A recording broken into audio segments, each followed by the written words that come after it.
Welcome to Amazon Legends, where we have real stories about making it big on Amazon. Our guests are CEOs of large companies and entrepreneurs who became power sellers, also providers specializing in helping sellers, aggregators that acquire sellers, and former Amazonians will give us an insight from behind the scenes. Here is your host, Nick Urison.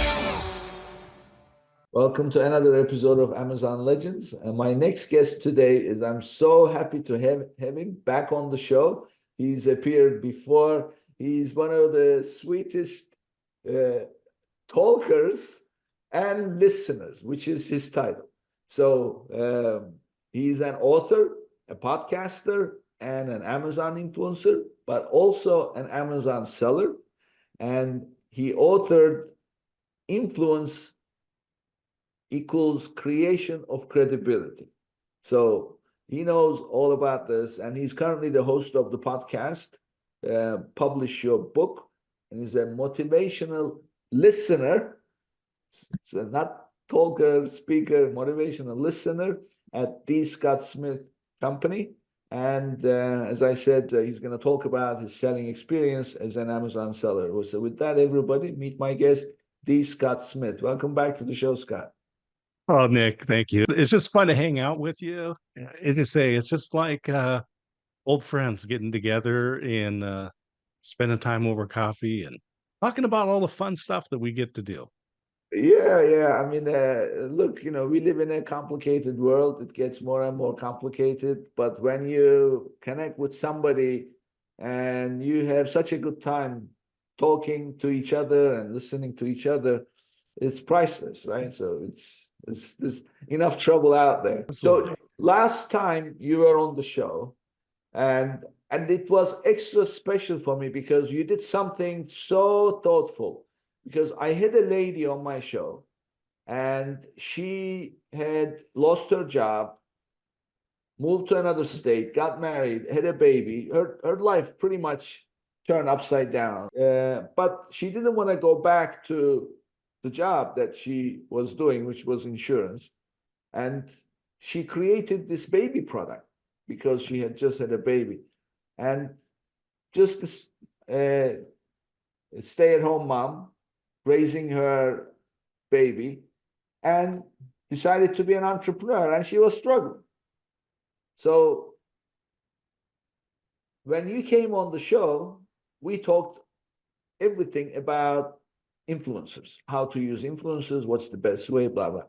And you made your entire show about her because you kept talking about, well, for example, this is how she would do it. This is how she would do it. So, I mean, obviously, people identify with specific examples. So here you are, you come to the show, obviously, for you to talk about you and what you do. And then you made it all about her. And that was, I thought, what a pleasant man. He just, selfless and makes it all about the other person's benefit. So that was a big deal for me. And then, of course, we had other conversations since then. And you were kind enough to invite me to your podcast. So it was all great. I recommend everybody with your partner, Russ, right?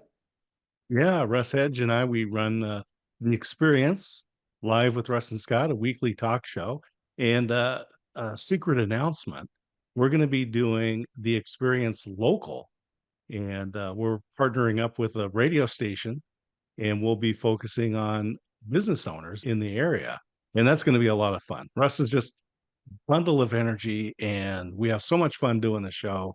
And so we're going to do another version of that, but focusing just on our local businesses. Yeah, well, that's great. So what we're going to talk about today is something that everybody should hear who's selling on Amazon and also on their website, or looking to sell on their website, because it can happen to anybody, and it's not a pleasant thing, but it was a learning experience from everything I heard.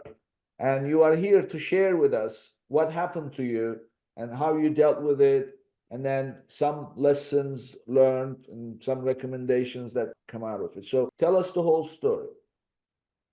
Yeah. So a couple of things. One of them, the Small Business Administration says that the number one reason why small businesses fail is poor cash flow. They just don't have enough cash to pay the vendors and so forth before they make the sales and that money comes in. And the number two reason why small businesses fail, according to the SBA, is poor paperwork. So you just don't know how much you're spending or how much it costs. What is your customer acquisition cost?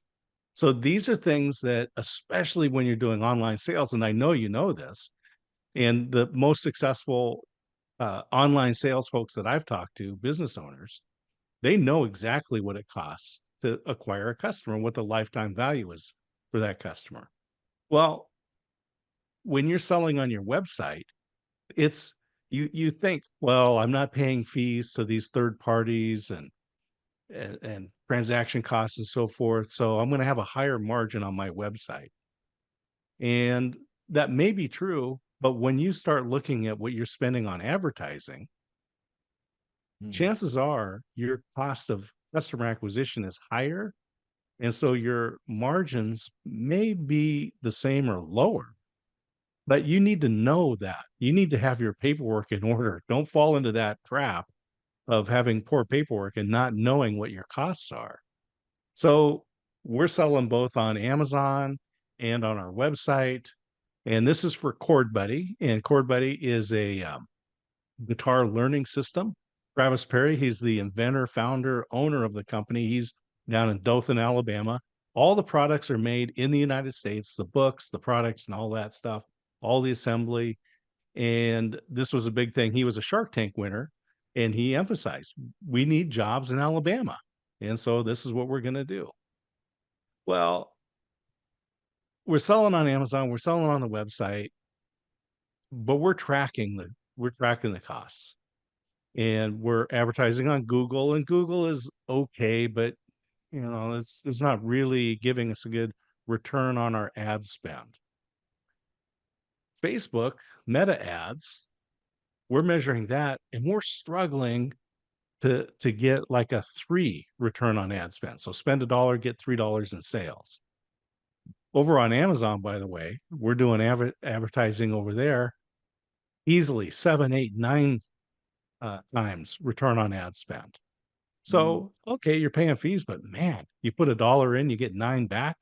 You want to do that all day. Well, we got hacked. Our Meta Ads account got hacked. And this was a huge breach that happened within Meta. Hundreds of accounts got hacked. And what they did is they got access to the ads manager account. They took an existing ad, dropped their product image into it, and changed the URL direction to their website. And then they set the advertising budget at $30,000 a day. So things go haywire. You're getting messages from the credit card statement. And I'll just say Meta made it whole. We didn't have to pay those. However, we had to shut down that ads account. And so for about 2 weeks, we were not doing any Meta advertising. And of course, sales on the website dropped right down to 0 or just a few sales a day. The interesting thing was, and this is where it's a great case study, and I want people to learn from this. Our sales on Amazon dropped in half overnight. So you would think, oh, well, we're spending this money on Meta advertising, and here's our return on ad spend. Oh, and then separately, we're spending this money on Amazon ads. Here's our return on ad spend. And thinking of them separately, but they co-mingle. Because as soon as people see that ad, what are they going to do? They're going to check it on Amazon. And I've done this all the time. I do it when I'm in the store. I see a product and I go, oh, that's interesting. I wonder, and I pull up my phone, and I check my Amazon and I look it up and I go, oh, I can get the same price. I can get different sizes. I can get different colors or whatever it is. And so this is something to learn, is how integrated these platforms are. So when you come to think of it, it's like so simple, but the kind of impact it makes, it's unbelievable. So somebody hacked into your Facebook advertising account. That means that they took control of the ads that you were pushing. Mhm. And of course, you have the credit card on file. And because they gained access to your ads, they can easily make changes, anything they want. And then they started pushing the traffic to their website, their own website. Yep. Mhm. So first, tell us, how did you go about taking this up with Facebook? Because as far as I know, it's not easy to get a human being easily, and let alone complain. So share that part of it. Yeah, it's How was interesting because we got email notifications because first of all, it was tied to an American Express card, so it doesn't have a specific limit. So when they said $30,000 a day, it just started charging the card.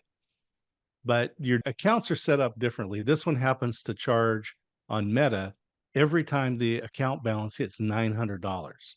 So it starts hitting 900, 900, 900, 900. And American Express flags it. They contact us, the card owner, and say, what's going on? We stop it. Of course, then Meta is still getting these $900 charges they're sending out, but now they're not getting paid. That opens the door to direct communication. so they contacted you and said, what's going on? Why are you canceling the charges? Yeah. So then we get an email and we started the dialogue that way and said, well, here's what's happened. But we didn't know, of course, because we've got multiple ads running, different campaigns. We had to dig through and find what happened. We don't know what happened. So that was all down to you to figure out. And I have a feeling they didn't change all the ads, they just changed some of them. Correct. Yeah. I think they only changed one. I have a feeling also that you only had that particular one with $30,000 a day. Correct. Yeah. So that was probably easy to pick out of everything. Yeah. When you started digging into it, you could find it pretty quickly because everything was shut down at that point. But you're still trying to figure out what happened. How did this come about? Because of course, we're not thinking at first that we got hacked. We thought someone, one of us, fat fingered something on an ad, Yeah. and so we're texting each other, and it's like, did you do this? Did you do that? And what's going on? And it's all hands on deck, and you just everyone's, as they say, you're running around with your hair on fire, just trying to figure out what's going on. And then, of course, you're looking at your sales and these different channels, and they're just plummeted. And this was the middle of October. So October, November, December, right at the beginning of the fourth quarter, when we know that's when a lot of businesses are Sure. they make their whole year within Yeah. that fourth quarter. Well, also in this day and age, you have a lot of VAs, offshore people, they have access Mhm. to your accounts to manage it. So you don't know who's done what. And frankly, you don't even know if they are being truthful when they answer. Also, there's all these doubts, and it's unbelievable Well, and I'll to. just I'll just tell you exactly what happened was that we were working with an individual who's very trustworthy, and I would still work with them today. And they had been doing some advising on our account, so we gave them access. So we gave that person access to be able to go into the account and do analysis and do some reports for us. And that's how they got in. It was through that person. That individual's Facebook personal account got hacked. They went through and found out that they had access to a business manager. And that's when all the the trouble happen. So Yeah. we had to go through then and make, set up a policy to say, we need to periodically review who has access to the account. And you're getting advisors, you're getting quotes from people, they're looking at your account. So you're setting up access, but then you don't remove the access and things happen. So this was malicious on the part of the people who Yeah. did this, perpetrated it, but it was our fault for not closing a open door. So when you contacted Facebook and told them about this, what was Right. their We attitude weren't in the general only ones. We after? weren't the only ones. So they knew when we came in and said, hey, we did not set this ad to 30. And look, it's not even going to this ad is not even going to our products. And so with the other information they had, now I'll say they didn't make it public and say, oh, hundreds of accounts got hacked and businesses, but they knew what happened. And so they were quick about getting it resolved as far as the payments and the account. But when you're running ads accounts, and this, and I'm sure many of the people in your audience understand that when you create an ad or when you create a business ads account, a digital ads account, and you have tracking information, pixels that are gathering data, Mhm. that when you're running it for years, you've collected a lot of information about Sure. the people who'd buy your account. That all went away overnight. We had to start from scratch. Yeah. Well, this is so important, and I'm gonna say this plainly.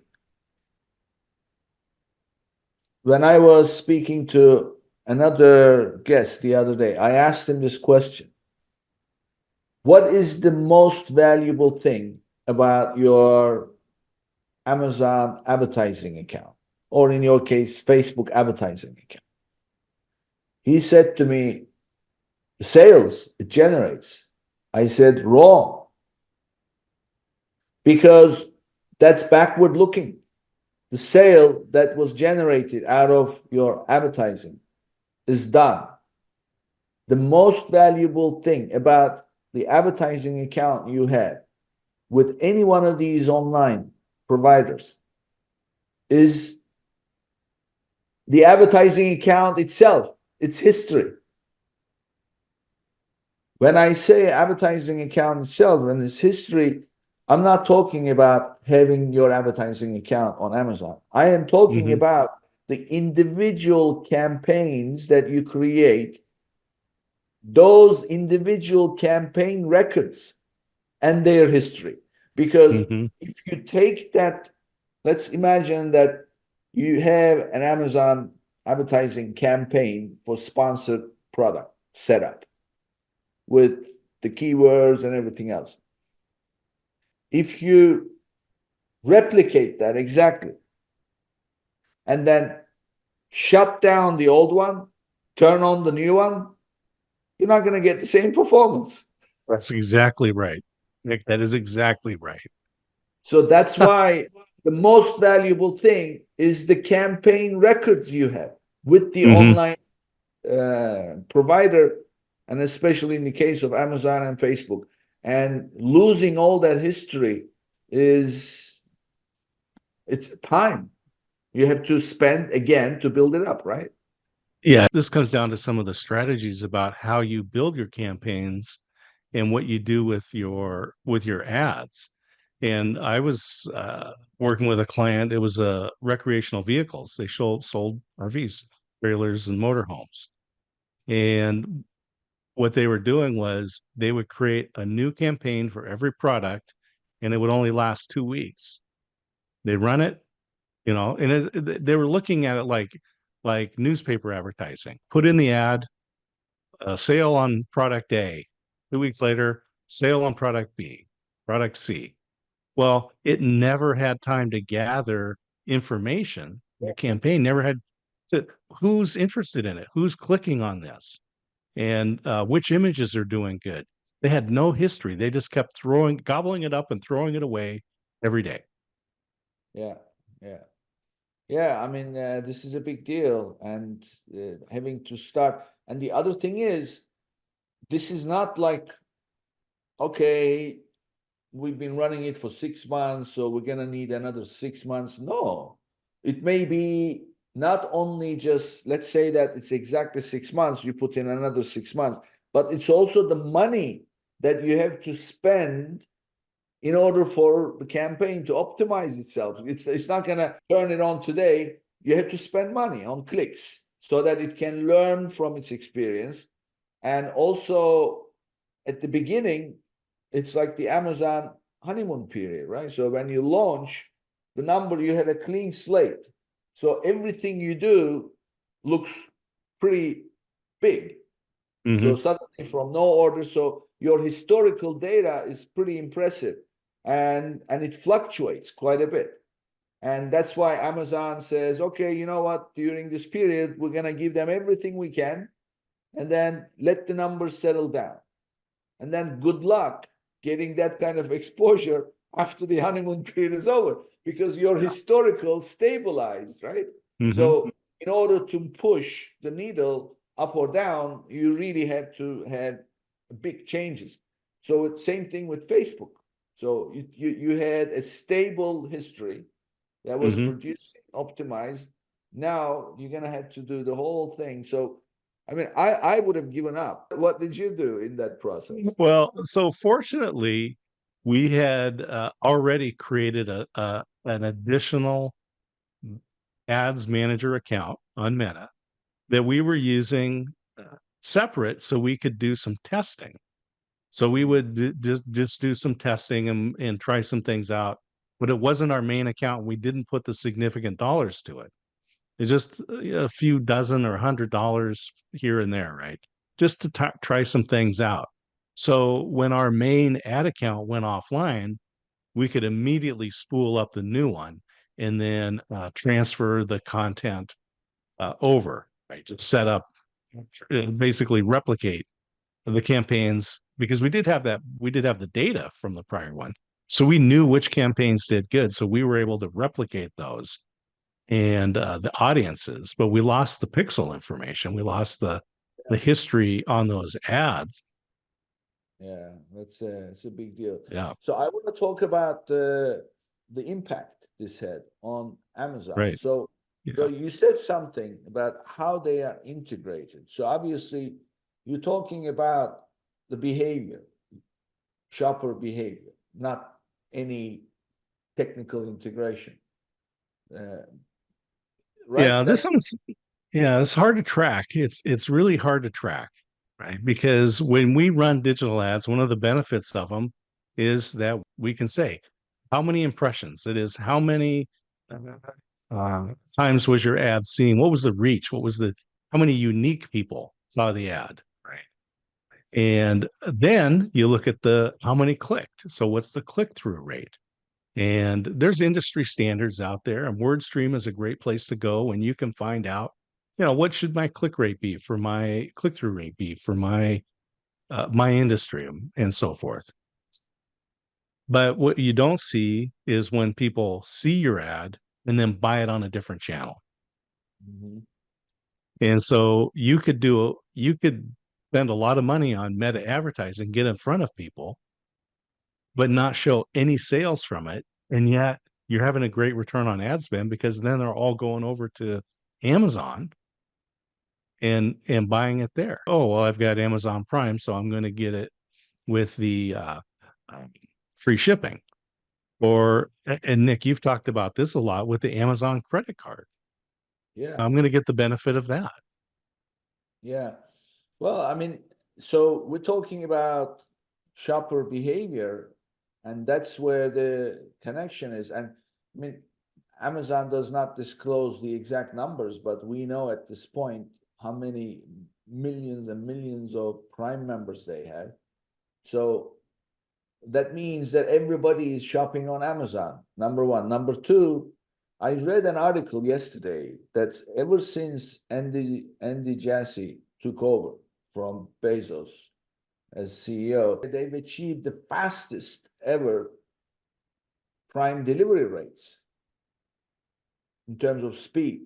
So now people are shopping for their essentials, their toilet paper. I mean, think about it, toilet paper, paper towels. It's a pain in the neck to buy those things because they take up so much room, That's and right. carrying them is a problem. So you just buy them on Amazon and it gets delivered to your door. So the people are doing these things, which means that they are buying multiple items at a time. So therefore, if your item is for sale on your website and on Amazon, I would not buy it on the website. I would buy it Right. on Amazon because I Yeah. probably have some things in my cart already saved. Well, and we know Amazon's return policy. We're familiar with it. Yeah. And if I buy it off of a website, uh, maybe I want to try the product out. I'm not sure. So I'm trying to dig through their website to find out what's their return policy. And I know it's not going to be as easy as Amazon. No. I mean, with Amazon, everything is easy. You can just print your return thing on your account menu, click on the order, select the item, select the reason, print the return slip, and then Yeah. send it off. Or you didn't even have to print it. It's just I get an email on my phone and Yes, some I of go them down to don't. the Yeah, some of UPS them. store and I hand Yeah, it to them. They scan it and exactly. hand it. This item does not require label or packing or anything like that. So it's And this is the other thing that's out there, and Cord Buddy also got hit with this. So Cord Buddy has U.S. patents, U.S. trademark, and international as well. But let's just focus on the U.S. So it's registered and issued U.S. patents, U.S. copyright, U.S. trademark. But there are knockoffs out there. There's counterfeit products and they're not designed to spec. They don't use the same material. They're fragile. They don't work. They break, and they rip off the ads, all the creatives, right down to the wording, everything, and they're selling them, and they show up on Facebook Shopping, and they have their websites, and Facebook Meta can do almost nothing to stop them. We can report them and we say, well, this is a counterfeit product. They're violating patent law, trademark law, copyrights. They're infringing on all of that. And Meta basically just throws their hands up and says, there's really nothing we can do. And they don't say it explicitly. It's just we report it and nothing happens. Now on Amazon, it's different, because when you've registered all of that, your trademarks and copyrights and patents, and you go to Amazon and you say, these people, this company is selling a counterfeit product, those products get delisted from Amazon. So there's also safe when you have proprietary products. I guarantee you, you're much better off selling them on a trusted site like Amazon. Yeah, I mean, look, this is what I always advocate. So for new sellers, first of all, the argument about the costs, customer acquisition, or it's my own customer and everything else, it really does not hold longevity in grand scheme of things, because first of all, it's a front-loaded affair. You have to build a website and all that stuff. And then you have to drive traffic.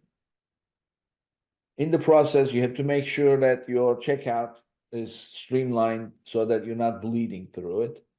All that takes time. And in the process, you're spending money. And even if all that money and the time that you spend doesn't matter, your best case scenario, you're going to get so many orders. So now, as a new business who's just starting out, what business would you like to be in? Would you like to be in the business of selling your product? Would you like to be in the business of customer service, fulfillment, shipping, packing? Would you like to be in the business of figuring out new ways to stay ahead of your competition. I mean, Mhm. there's no way that as a new business you can be good at all of these things That's right. and make money.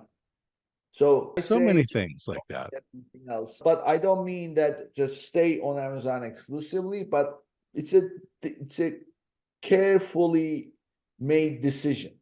It Mhm. has to be a carefully made decision, and absolutely not at the beginning. Never launch at the same time, but launch on Amazon after a year and a half.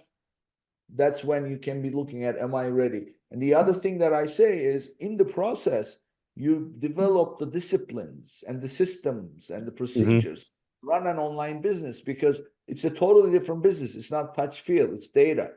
And it takes time to learn and adjust, right? Absolutely. And people can look up when was this URL registered? They go, oh, it was registered 2 months ago. And now I'm going to send you $300 or $500 for some product. And I don't know about your return policy, but I can go Yeah, to Amazon and if it's there. And so the really a lot of times in sales and marketing, uh, the the answer isn't or, it's and, right? Do this and do that. And people yeah, want choice, right? If you only sell your product on Amazon, there's you're limiting me. But yeah, if you offer it on your website, I may not buy it there, but I want the choice. And this is one of those things that's really interesting about uh, uh, the human psyche, right? The way our brain works. So there was a gas station that was open from like 6 in the morning till 9 o'clock at night, and they sold a certain amount of gas, right? And so the owner decided, I want to go 24 hours a day.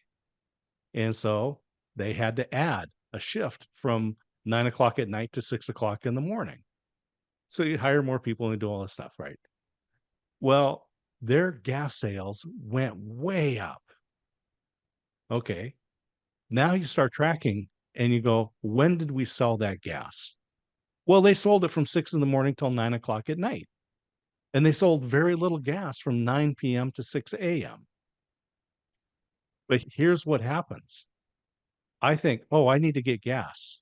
And I go, oh, are they open? Do they close at 8? No, I don't have to think about it. They're open all the time. So I just go and I get my gas. But I'm going to go when it's convenient for me, which tends to be when their hours were open before. Right. So when you say, well, I'm going to advertise I'm only going to put my product at one time or on one place. That's like saying I'm only going to sell between these hours. But if you go 24 hours a day, you're going to sell more. So if I put it on Amazon and then I put it on my own website, I'm probably going to sell more, but they're probably going to be sold on Amazon and not on my website, even though amen. I'm doing advertising. This is the classic uh, proof of perception is reality, right? Mm-hmm. Mm-hmm. So I have a similar story that I heard 25 years ago in a marketing conference from one of those very high level discussion workshops. So there were two candy stores across from each other on a street. And both stores were run by two ladies. And as yet, one store would be always full of kids, the other one would be empty. So they couldn't figure this out. It's the same kind of setup, Mm-hmm. same candy, same street, different sides. One is full, the other is empty. So they start interviewing the kids. Mm-hmm. Why do you prefer this store, not the other one? They sell the same thing.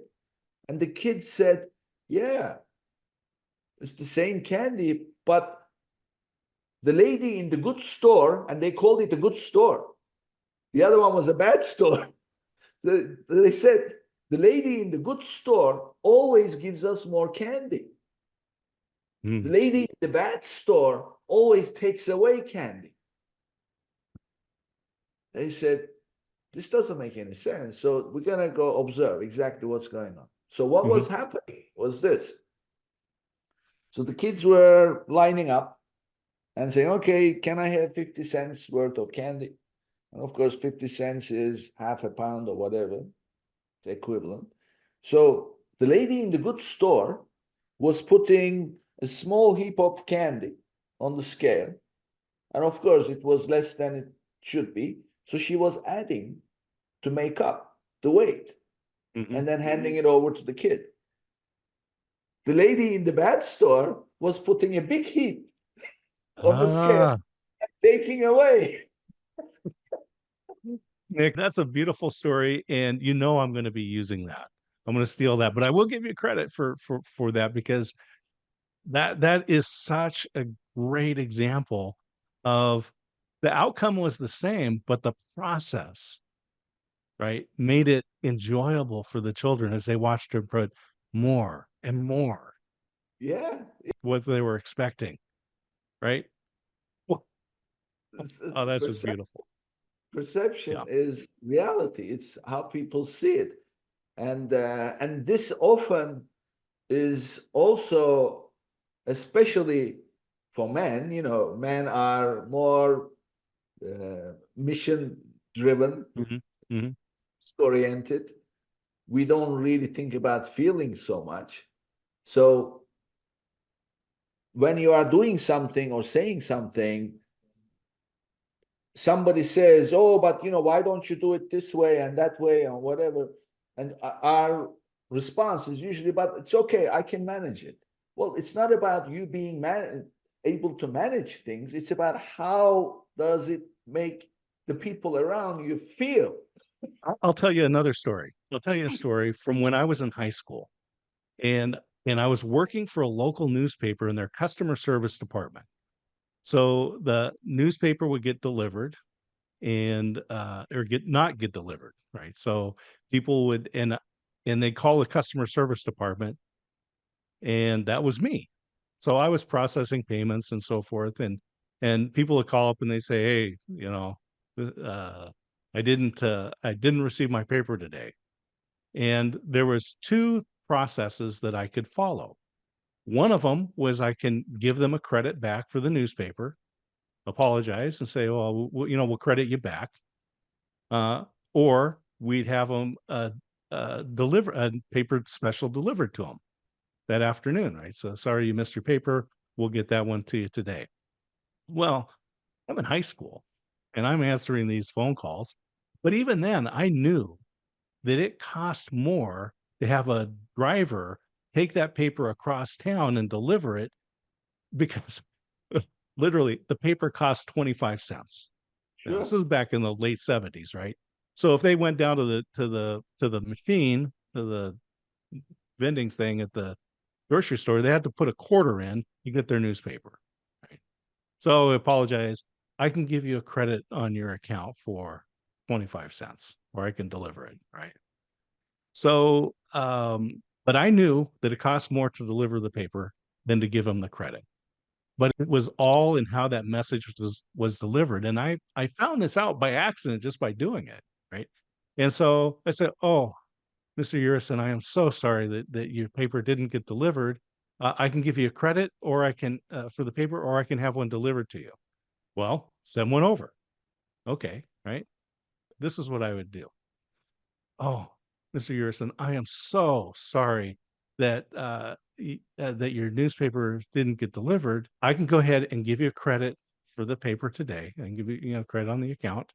Or, I know the van driver out in the warehouse. And I can go talk to him and have him get a paper, and he can come out this afternoon and deliver the paper to you. So like, really? It's like, no, he's a good guy. I know him. He'll bring it out to your house. No. That's, don't go through the work. I'll just take the credit. Well, okay, that's fine. I'll go ahead and add the credit to your account. And make sure this doesn't happen again. Right? They have the paper already. And he may also just want a refund for a paper he wants to keep. Well, yeah. But the whole thing was I was telling them our process. because I would have to tell the warehouse driver, and I Yeah, knew the warehouse driver, yeah, but I made it sound like I was doing him something extra, right? yeah. It was just the presentation. I can give you a credit, or we can have it delivered. Yeah, deliver the paper. I can give you a credit, or I know the van driver. Woman, I can go talk to him. Because people are generally nice. They don't want to put anybody out. Oh yeah, So absolutely. So, no, yeah. don't go through the effort. Just take the credit.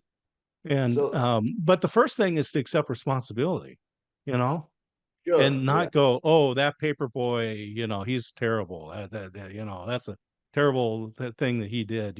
It's like, You know, I am you know, sorry, I did not deliver your paper today. taking responsibility is key. If you thought them, Mm. oh, maybe you didn't see it. If you said things like that, it would just aggravate. You know what Right. aggravates me also? I tell you this. This happened to me. So I bought takeout food, and I'm living in a high rise. So I ordered it online, and then I picked it up, and I'm carrying this. It's a paper bag, so I'm carrying this thing, and I get into the elevator, and people are looking at me like, something is weird.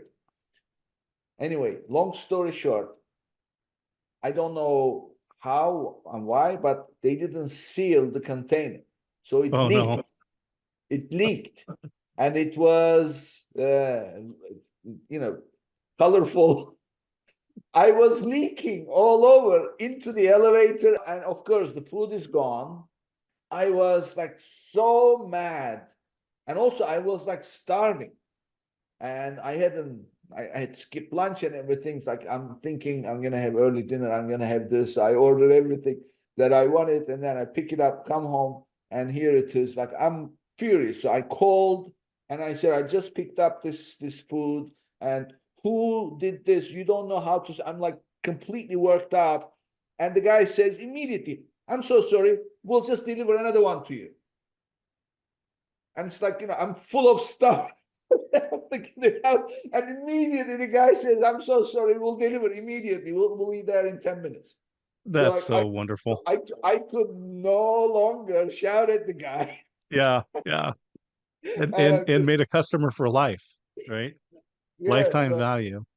It's you mentioned that I've written a book. So wrote a book, Influence, Creation, and Credibility, and it's a process to encourage people to write a book and publish it on Amazon in 12 weeks or less. Um, and I just sent you a copy of a book that I wrote on yeah, business networking, a scientific method. And yeah, so I look forward to your feedback on that one. And when we're talking about different impacts, right? So when we had a business, when we got hacked on our ads account, right? Uh, so another book that I wrote, and it's right behind me here. It's this one. It's Freeze in Action in the Face of Business Crisis, and I co-wrote this with Veronica Jeans. So with every threat, there's an opportunity. And quickly, there was a Red Bull commercial that was on television, and I thought it was the perfect example of what you do when you're threatened. It's one of the little Red Bull cartoons. So it shows a barber shop, and then in their same building, on both sides of them, there's another hair salon that opens up and another barber shop that opens up right next to them. So now there's three in a row, barbers, right? So the owner makes a sign and puts it over his door that says entrance. So everyone who's going to see, oh, where's that hair place? Oh, it's here and it's there. So the other two are advertising, but he says this is where you enter. And so we got hacked, and I'll tell you, there are things that we found out. We found out, and to our benefit, that our paid advertising directing traffic to the website was directly responsible for sales on Amazon. And so I just encourage people, whenever you have a threat or to your business or some sort of disruption, that you can find the opportunity and grow your business. yeah. So, this brings me to this quick thing that I saw. Michael Cain, being interviewed. He comes from a place called Elephant and Castle in London. It's a real, not very good neighborhood and everything. And they told him he could never be an actor because of the accent he had, his Cockney accent. So anyway, so he's very humble. His beginnings were hard beginnings. So he tells these stories, and his stories are all about his life experience that he learned himself. And so this story is about exactly what you're talking about. One day he was, on the set, and I don't remember now who he mentioned, but a famous actor, senior actor, and he was a young man. And it was a day that he was like rushed, or he was not in a good place. And of course, he's in the movie with this actor, well known. He's old. That makes it even harder for him. But the other actor, he can see what's going on. There's a young man, young actor, struggling and nervous and blah blah. And then he goes to him and he says, "Hey kid, use the difficulty."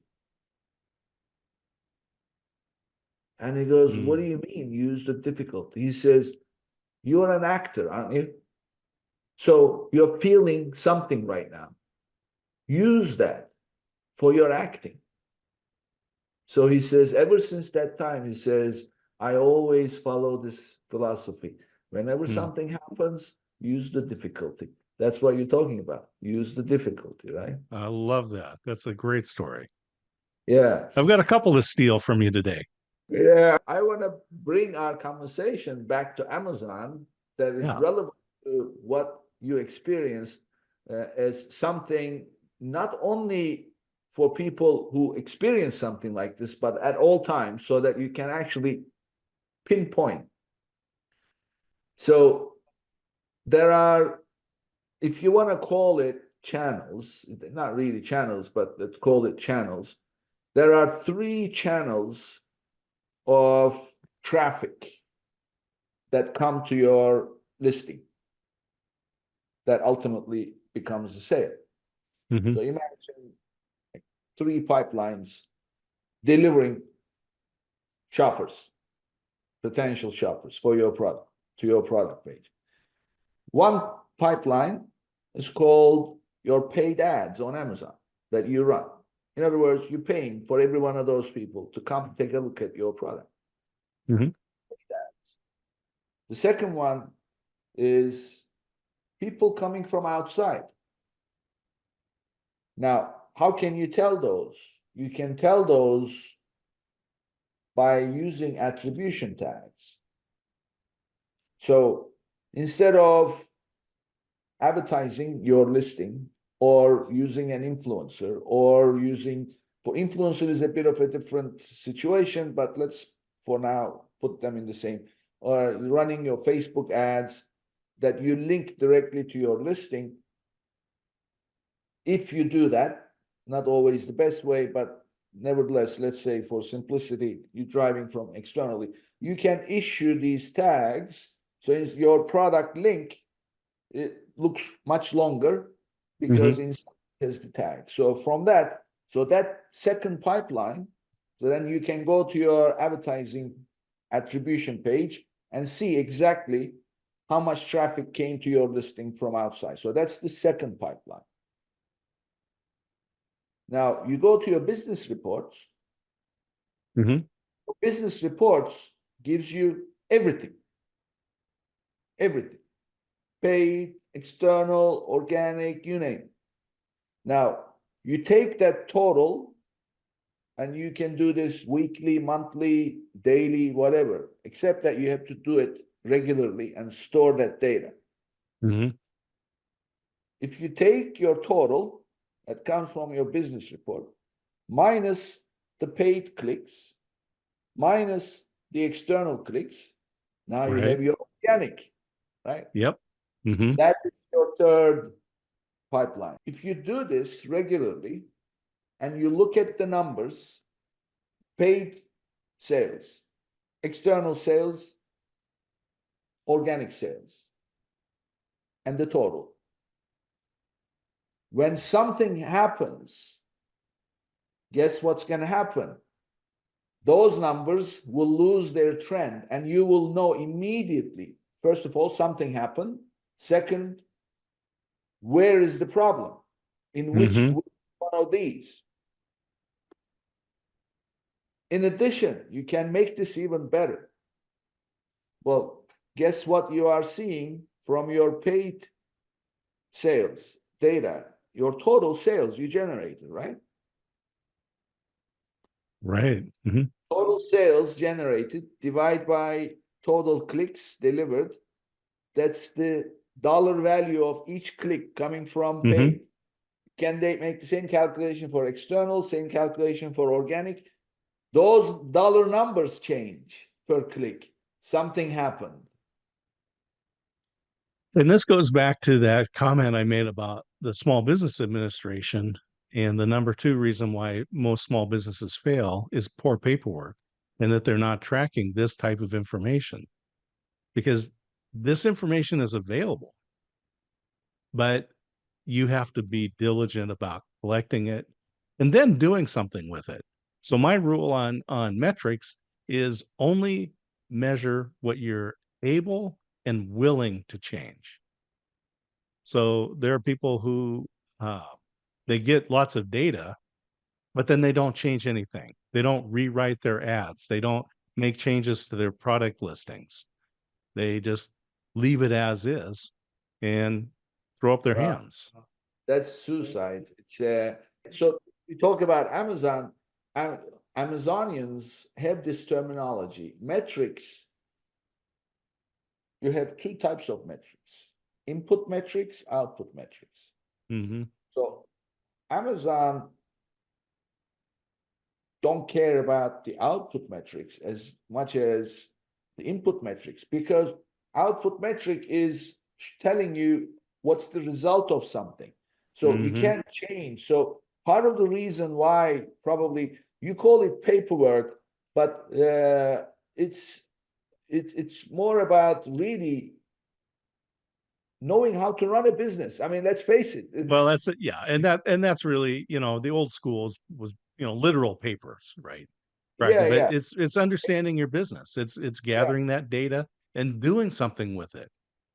So knowing what are the input metrics and then knowing what to do, really the way to do it. So I'll give you an example.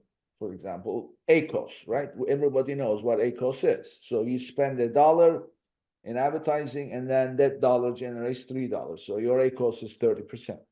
Okay. ACOS is an output metric.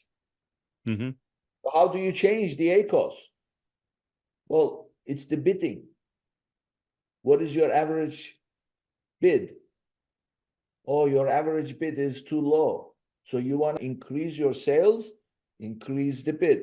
You want to reduce your ACOS, reduce the bid. So that's the relationship most businesses don't understand. And there are many, many, many metrics.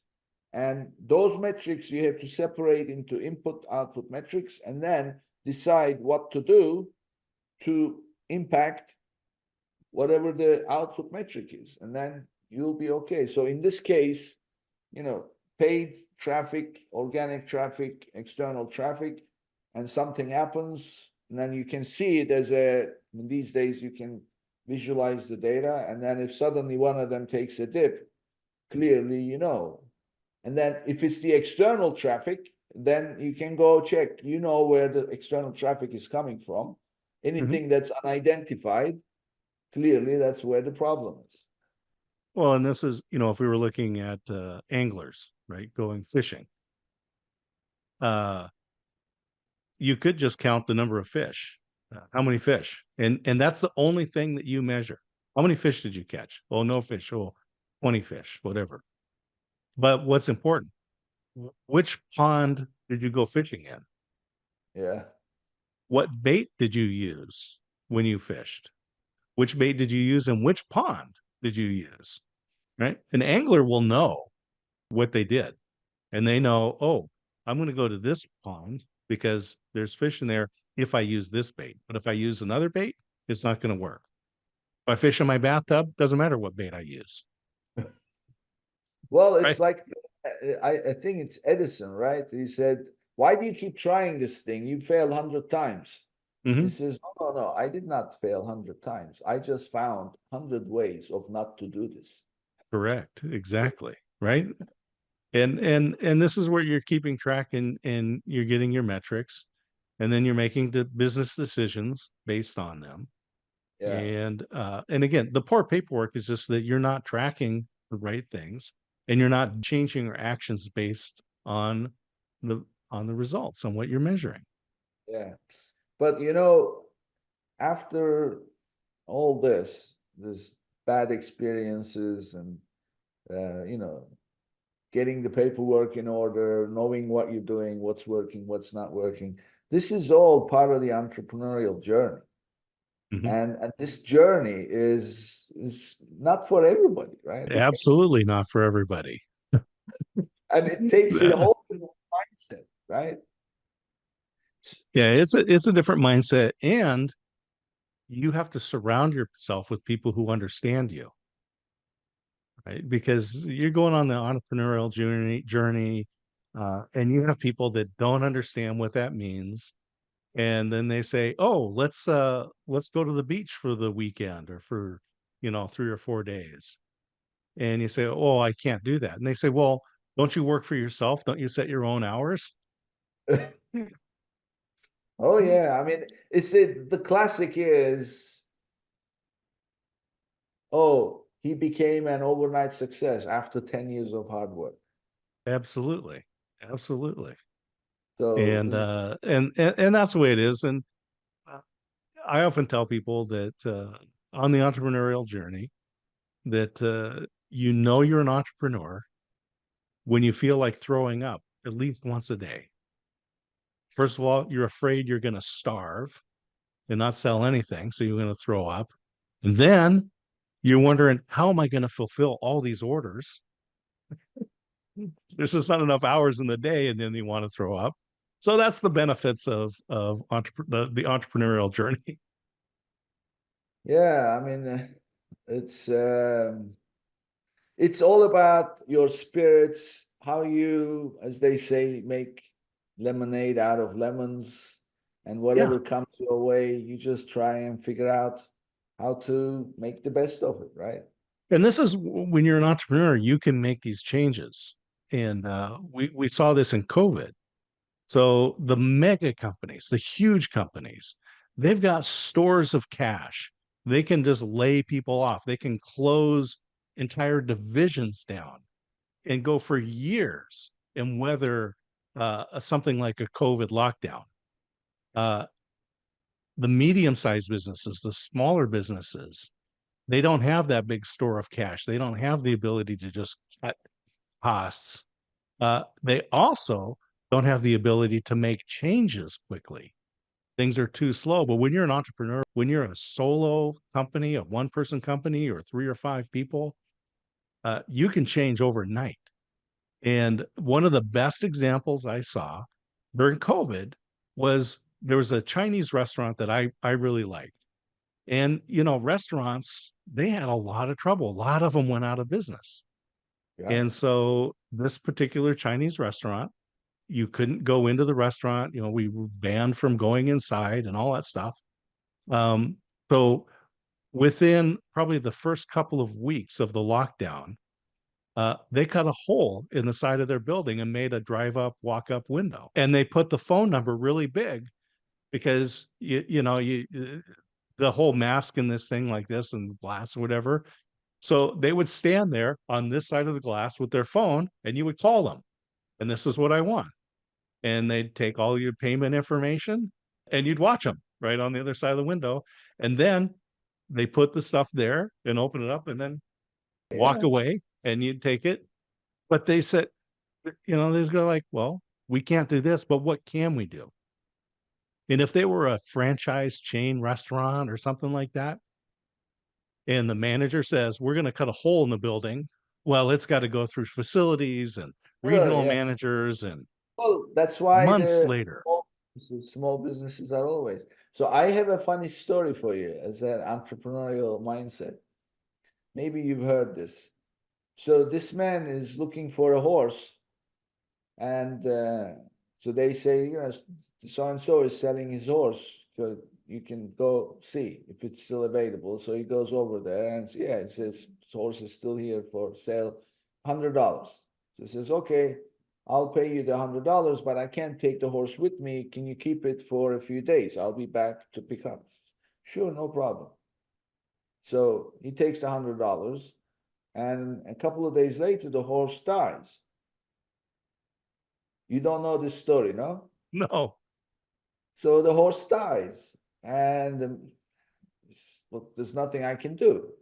I mean, he was just holding the horse for the man.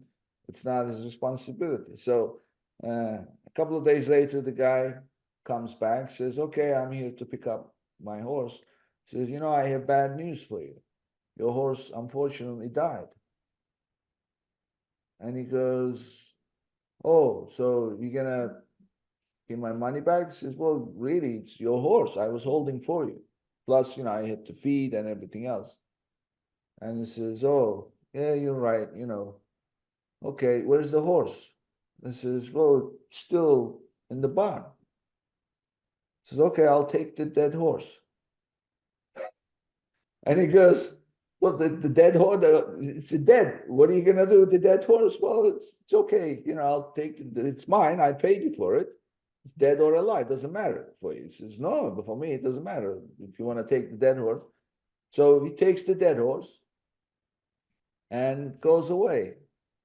And after like a couple of weeks, he bumps into the guy who bought the horse. And he says, I've been feeling bad about, having to give you a dead horse. And how's it going? He says, oh, don't worry about it. I was fine. In fact, I made almost $900 out of that horse. And he goes, what are you talking about? He says, no, it's okay. I didn't lose any money. How? He says, well, what happened was I went home, thought about it, and I created a flyer, created a draw, $10 for a workhorse. 100 people bought the ticket, $10 ticket. He says, yeah, but the horse was dead. He says, no, it's okay. So somebody won. He says, yeah, that person came. And I said to him, I'm so sorry, the horse died. Here's your $10 back. And then whatever, $990 left, take away the $100 I gave you. I almost made $900. So it was okay, don't worry. That is an entrepreneur to me. There you go. I love it. That's what an entrepreneur does, right? Is find the way to do it. Find a problem and solve a problem. And that's how you make money. And ethical also. Yeah.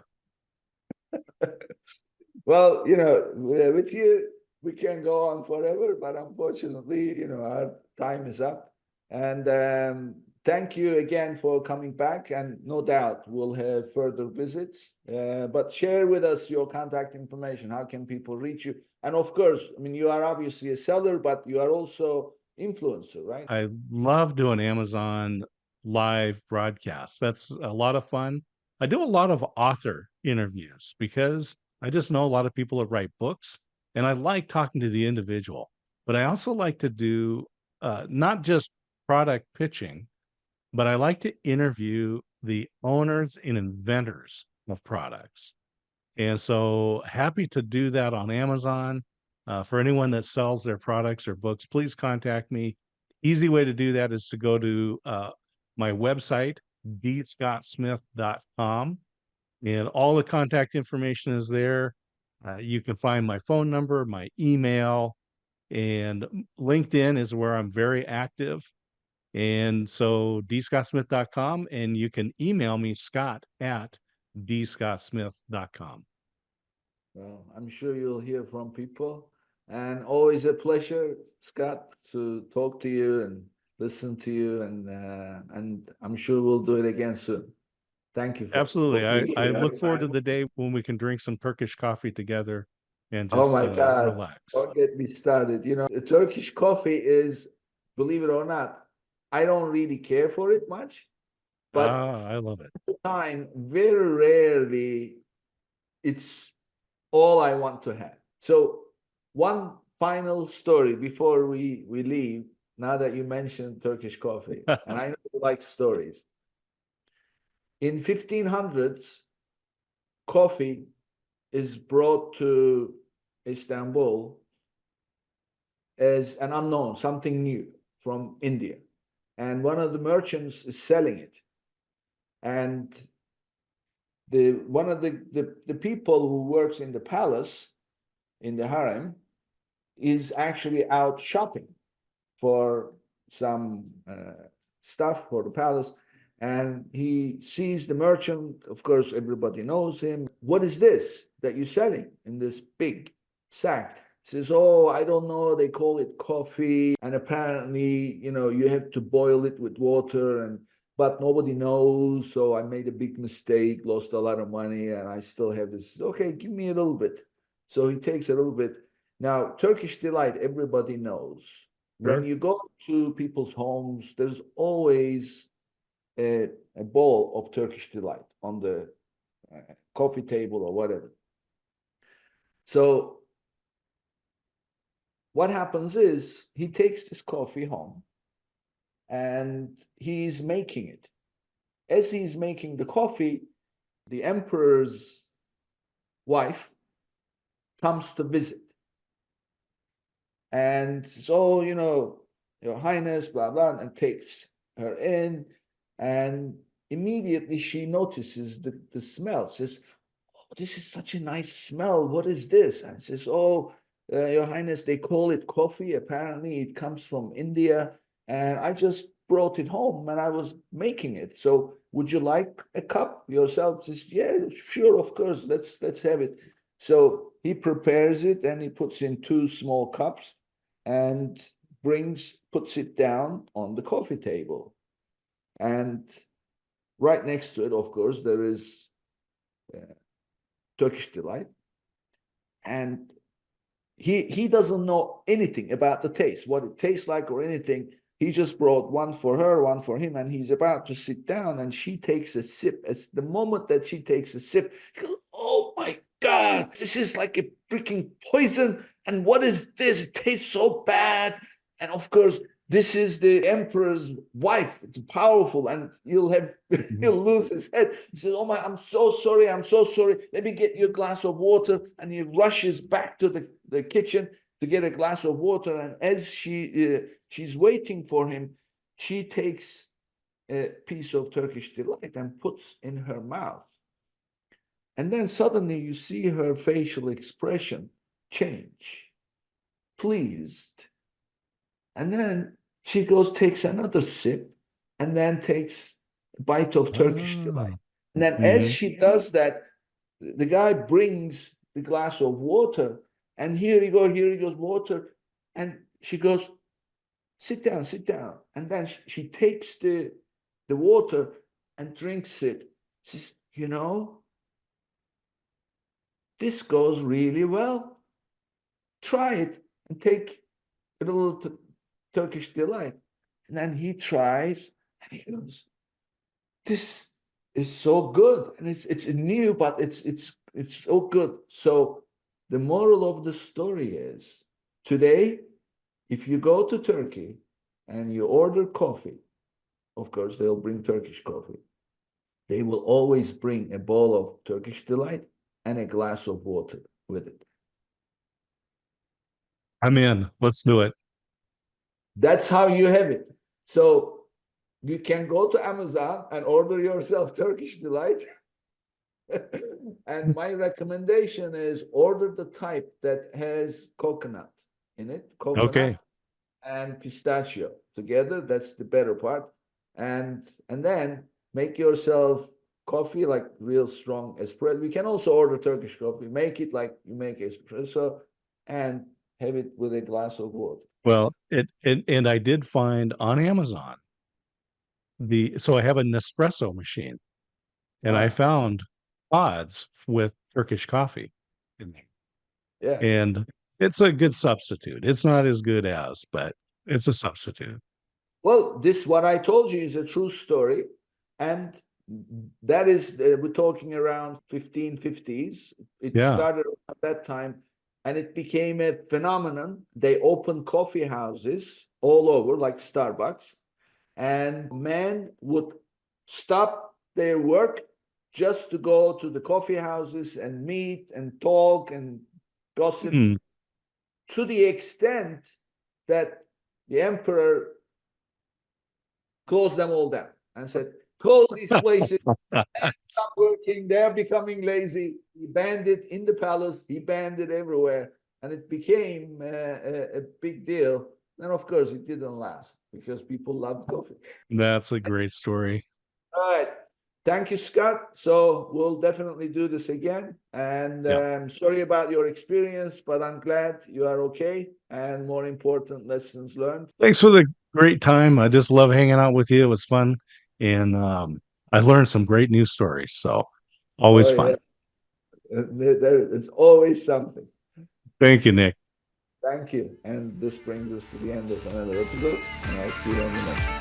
If you enjoyed today's episode, be sure to subscribe, rate, and review the episode, and share it with someone you think would benefit from it too.